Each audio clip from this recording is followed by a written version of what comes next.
My little dragonfly hunter, I wonder how far he has gone today. Ah, hello, this is Moses Jacobs for the DeBarra spoken word. And the voice you just heard was by the person sitting next to me on Zoom. Of course, he's not sitting next to me on Zoom because he's in Clonakilty and I'm outside Skull. And if you were wondering what that accent sound like, that's maybe Sébastien Revon. You can tell us where you're from and a little bit about what you just read for us and why. So you heard my accent. I'm from France. I live in Ireland for 15 years now. And what I just read is a haiku by Chiyo-Ni, a nun, a Zen Buddhist nun from the 18th century. And why a haiku? Because I love haiku. And that's this haiku that really uh, made me jump into the haiku world, if I may say. Can you? I mean, I should also mention that Sebastian is our next guest at the DeBarra Spoken Word on April 24, 2024, and yeah, he's can we say crazy about haiku and other related formats? So Passionate. yeah, passionate. He's passionate, and he we know this partly because he's been reading a lot at not just at the open mic at the bars in other places as well. And I think you've also been a featured guest in other places. But we are now, going one up and invited him. Yeah, go ahead and tell us a little bit about the haiku you just read and why it So, struck you so much. yeah, my little dragonfly hunter, I wonder how far he has gone today. This haiku was written by Chiyo-Ni after the death of her child. Mm. That's a context. I didn't know that when I read it first, but I felt there was something there that was bigger or larger than just the poem itself, because haiku can be considered. Some people might say it's not a poem. That's a long thing to explain. But I felt there was something more to it than just what you read and what I read. And I went to find out what was behind this poem, and the context of it made made it even bigger, and it was emotionally powerful, obviously. So Could I you, kind of thought, yeah, could you share it again? Because now you talk about, because I just looked at it superficially, but now you talk about, I want to read what was there. yeah. So this and that. Okay. Yeah, he. It was her son. He. We can imagine. Not much is known about the life of Chiyo-Ni. She was a nun, a Zen Buddhist nun.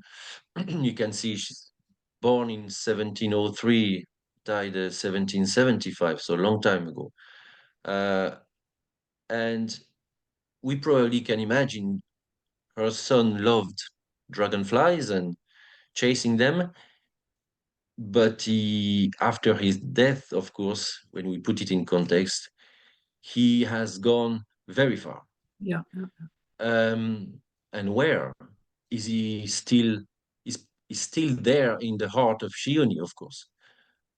But she can imagine, and we can imagine that he's still chasing dragonflies. Yeah, but when I read that first, I knew there was something more than what it says, you know. So I kind of wonder, how does it work? How something so short can encapsulate so much? And then I started my quest of, it's like a quest, it's like a haiku is like a path. Some say it's even a way of life. I'm not there yet. It's only 4 years I'm writing haiku, but I know I'm walking on a path to something. It's a quest. Yeah. Yeah, great. Uh, Actually, could we see you again? Because I really like your Star Trek uniform, talking about quests. Yeah. Yeah. So could you say, I think a lot of people believe that haiku is very stringent, like you have to have 17 Syllables. syllables, and is that true? Are there a lot of rules and regulations around it, or do you see it as a more freer A- form, slightly? Anyway, there are several schools of haiku. There are people who want to stick even in English to this 575 syllables. Traditionally, uh, it's coming from haiku is coming from Japan. Yeah. That's the first thing, and it was uh, the word haiku means light verse, and it was invented by Shiki in the late 19th century. But it goes back to older than that. The first master that we consider the first master of haiku is Basho, 17th century, and at that time it was not called haiku, it was hoku. It derived from um, linked poetry. People were gathering and writing collective poems. Okay, that's And the first stanza of those poems, linked poems, had to be in 575. okay. And but in 575 or onji are the Japanese syllables, but the Japanese syllables are equal. All of them are equal to each other. For example, the best known haiku by or hoku by Basho is old pond, a frog leaps in the sound of water. But in Japanese, it's furuikeya kawazu tobikomu mizu no oto. Each on is equal to each other. In English, in French, in Occidental languages, our syllables are not exactly the same sound, or they don't last the same amount of time. For example, you have the long syllables, long, and each, for example, the word each is a short. Mhm. It's each, one syllable.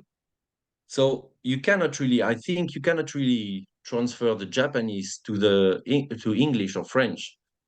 There is no real uh, equivalence Okay. from an onji to a syllable. And so I think what I like to write is free-form haiku.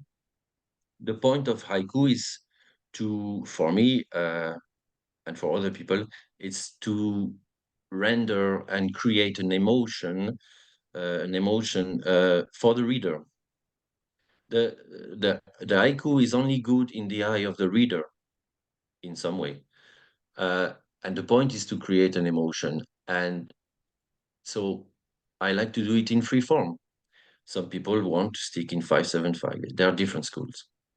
So, do you all, I mean, I read one book about haiku actually, but Yeah.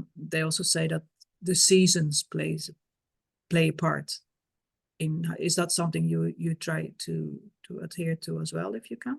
So that's another thing I like to play with. The kigo, in Japanese, that word means the seasonal word, is an essential feature in haiku. Uh, Not only because it gives the time of the poem. For example, in Old Pond, a frog leaps in the sound of water. The word frog is kawazu in Japanese, but kawazu is a type of frog connected with spring. So Okay. the kigo in that poem is kawazu. And is Uh, dragonfly, does it have the same function, you think? Dragonfly would be summer, I think. There are books in Japan called Saijiki, and they are encyclopedia of Kigo.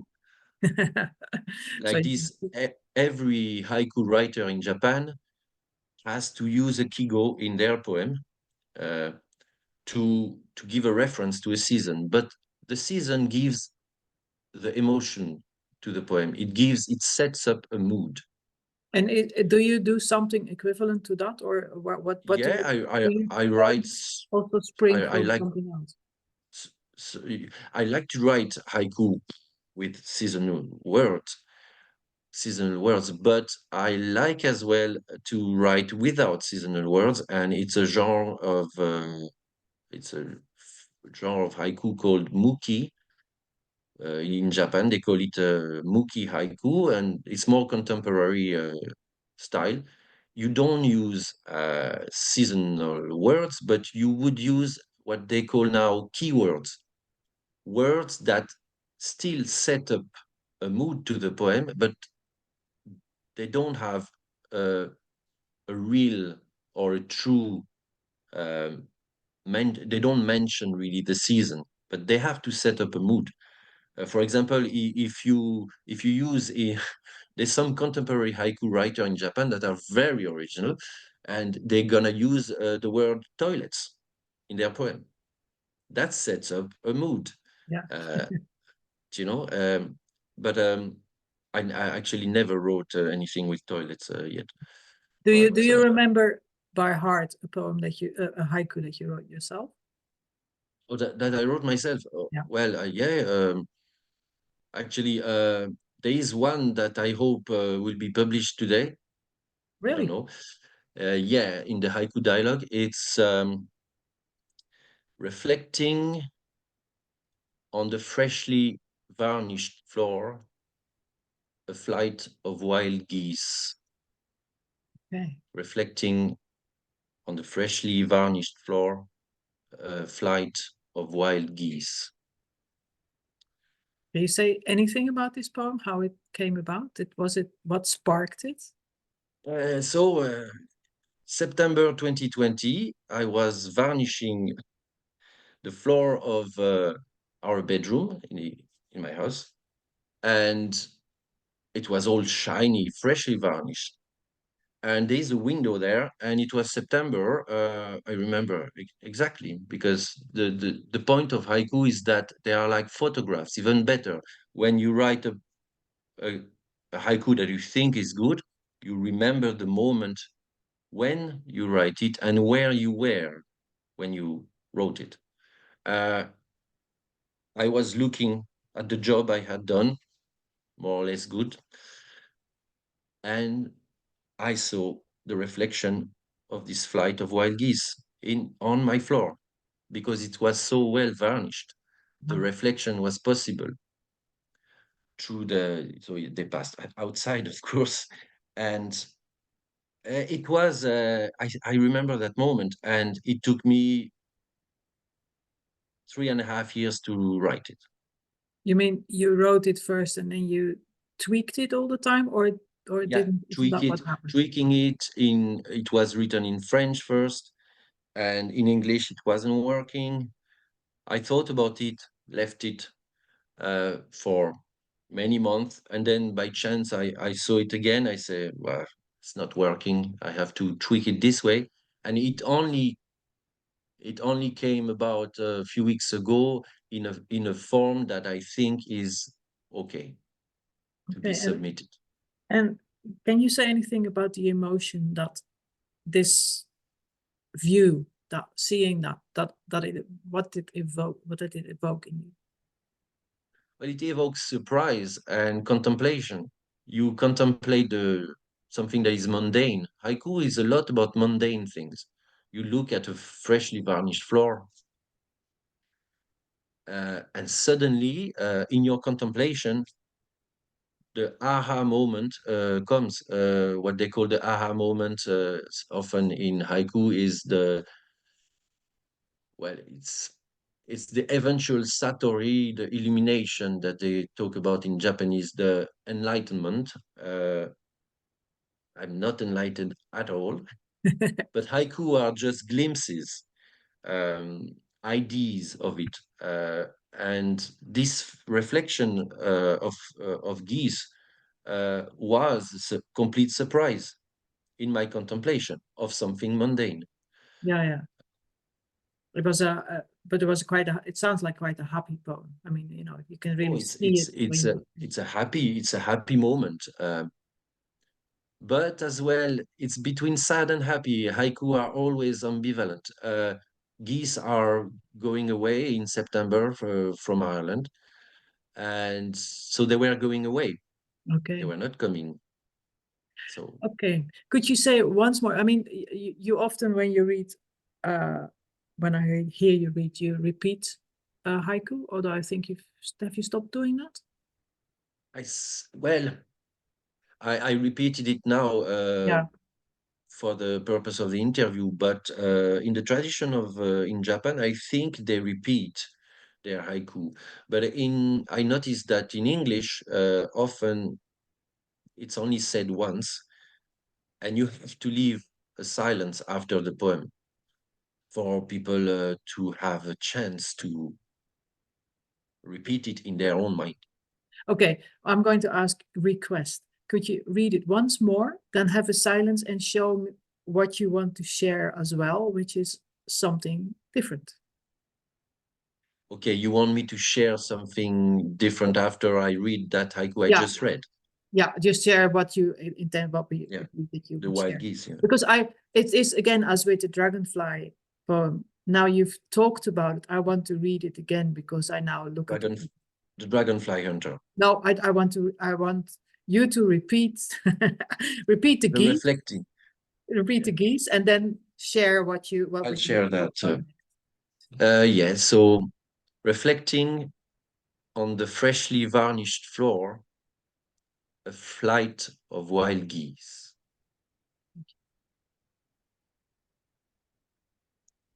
And now I'm going to share something completely different. Do you see that? Yeah, I can see it. So this is a what we can call some people call photo haiku or shahai.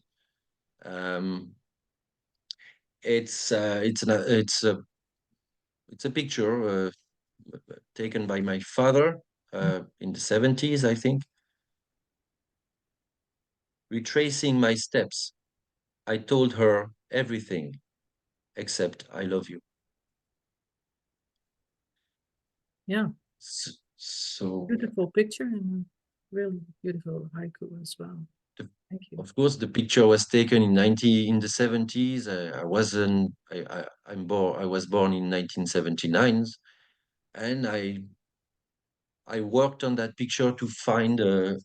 It's not really a haiku, but it's a short poem. Uh, yeah, Okay, years after the picture was taken. thank you. So, will I stop sharing? Yes, please. Because you've done things with the photographs of your father as well. You published a whole book around them. Can you say something about that? Yeah. Oops, a book. That's a that's just a journal where I try to write my haiku with a biro instead of putting them writing them on my smartphone. That's your own journal. Okay. Yeah, haiku journal. Oh, and this one, sorry. My sister bought it to me for Okay. me. So it's also where you write your haikus. Yeah, yeah. Sometimes I take a pen and but yeah, that book, Resonance. Resonance. Yeah. Sorry, it's in the yeah. Yeah, I can read it. Uh hmm? It's in French, isn't it? Yeah. Yeah, it's all in French. The project was my dad picked in his archives because he was a photographer.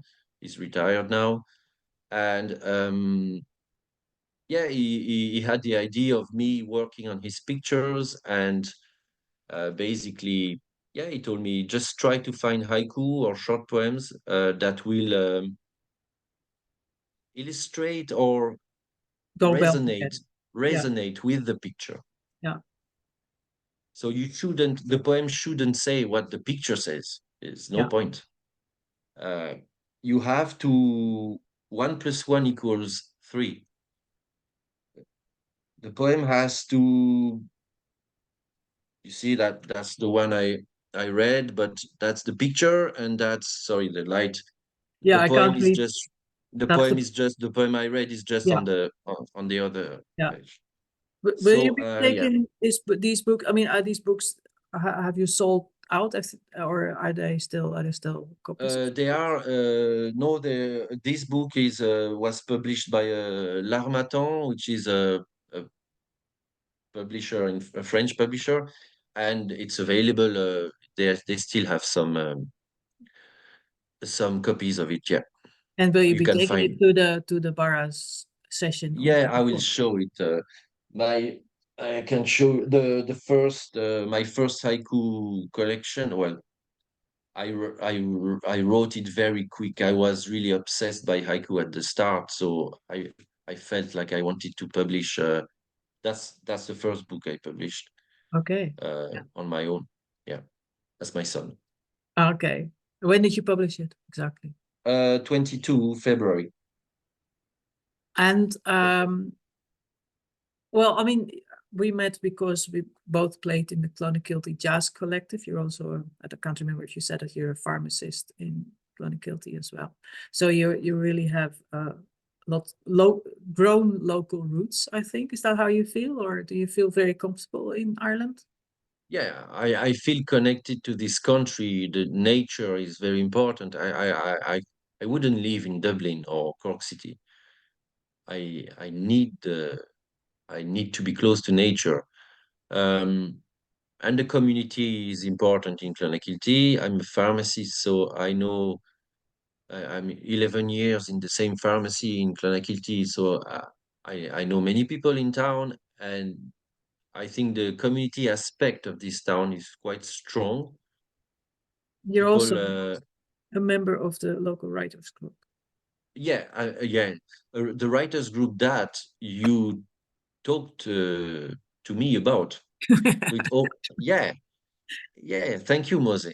It all started with music, then writers group, and in the writers group, I remember a man who passed away recently, unfortunately, Yeah. John Reardon. I have one of his poetry book. John Reardon was really interested by Zen Buddhism, and I think he's the first man who told about haiku during the writers group. And of course, I felt that there was something that I could, I suppose, be interested in. So I was writing free verse at the time and in English, and so slowly I got more interested in haiku, and in the DeBarra spoken word. I heard Anton Floyd Mhm. reading sometimes haiku, and I felt that it was really working for me. And then in the library one day, I opened a book called 100 Poems That Will Make Grown-Up Men Cry.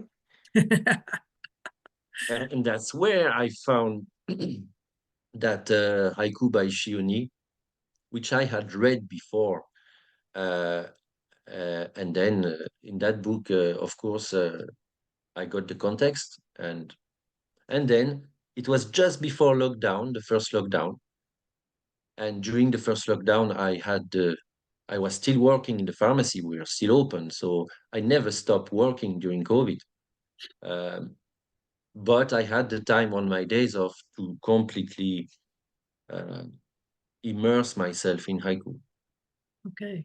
And you, because you said that Shioni, if I pronounce it rightly, is she the only female haiku master or mistress, or is she the only one that the I mean, do you know anything about that? Because all the other ones that are well known, and she is not as well known as Basho or some of the No, uh, usually they talk. Often we see the four haiku masters from the past. So Basho first, then Buson, 18th century, Isa across the 18th and the 19th century, and Shiki. uh, late 19th century. But for me, Chiyo-Ni, and for many people, Chiyo-Ni, by what she wrote and the way her style had a big influence on me and on so many haiku writers, because she has that grace, that gentleness that I am not able to render in my haiku. And I would like, maybe in the future, try to go towards that path, be So lighter, more graceful. okay, so more graceful. How would you I mean, what is it that makes her poems more graceful? Can you say that, or is it in the You know, I mean, what? when you read her poem and you know, and you read quite a number of haiku, you, you can feel, of course, you know, she's a woman, but there is something that is very difficult to explain when you read her haiku. I have a full book of haiku of Chiyo-Ni in French, translated in French. There is that woman touch that maybe it sounds cliche, but it is there in her poems. Um, she has a way of talking or about things that are mundane, but that becomes suddenly amazing. There is a haiku about, I forgot how it is exactly, but it's a, you can understand, it's a woman who notices that along the water of the river flows, and she wants to drink from the river, and she just notices the rouge of her lipstick floating away because she Mm. wanted to drink the water, and slowly floating away, and she sees that redness of the lipstick flowing with the water of the river. The way she talks about it is, it's just beautiful and gentle. Mm. But also, maybe, I mean, as far as my limited knowledge goes, maybe it's an attention to our own personal details that the men don't have. It's our it's something that every man can develop, I suppose, the feminine side. And there is, in society, they, I think we less now, but traditionally, the feminine side was something to suppress, uh, and it's something that is inspirational when you dig into it, to use it in order to write poetry or any form of poetry, or haiku, but it's definitely something interesting to develop. Yeah, for See, me. that's very interesting. I never thought of it that way. Will there be an interactive, or maybe I spring this question on you because we haven't discussed it before, but will there be an interactive element to your session on the 24th? Because, Uh, obviously there have been occasionally 5-word challenges, but maybe you can do something haiku-ish. Maybe I like the idea of the collective haiku that you just told us about, but don't know if that's too much. the Would you like me to show you the renge? Yes, because a So renge. Yeah. a renge quickly is a form of poetry that you write with somebody else, Okay. two people or three people. Okay. Um, But this is so a collective poem. it is a collective poem. I wrote this one with a man from England called Keith Evans. And actually, can you see his name Yeah. top? Yeah. It's at the top. Yeah. So Keith Evans and Sébastien Revon. It was published in Firefly's Light. Yeah. Um, eh, so you can see there's 6 stanzas. I'll read them in English. Yeah. The first stanza is written by Keith, and then I answer his stanza in Maybe you two can read lines. everything because I really like seeing the French Yeah. as well. Okay. So the title is Polaroid. Color television. How we came face to face with gray hair. Télé en couleur. Prendre conscience de nos cheveux gris. My grandpa's smile in sepia. Le sourire de mon grand-père en sépia. Living the summer of love all over again. Vivre l'été de l'amour encore et encore. Cold War. How do you feel behind a wall? Guerre froide. Comment te sens-tu derrière un mur? The urge to write I was here. L'urgence d'écrire j'étais ici. Winter Beach. No one left to see the rainbow. Plage en hiver. Plus personne pour voir l'arc-en-ciel. Thank you. That's really beautiful. Beautiful word, l'arc-en-ciel. Will I stop sharing?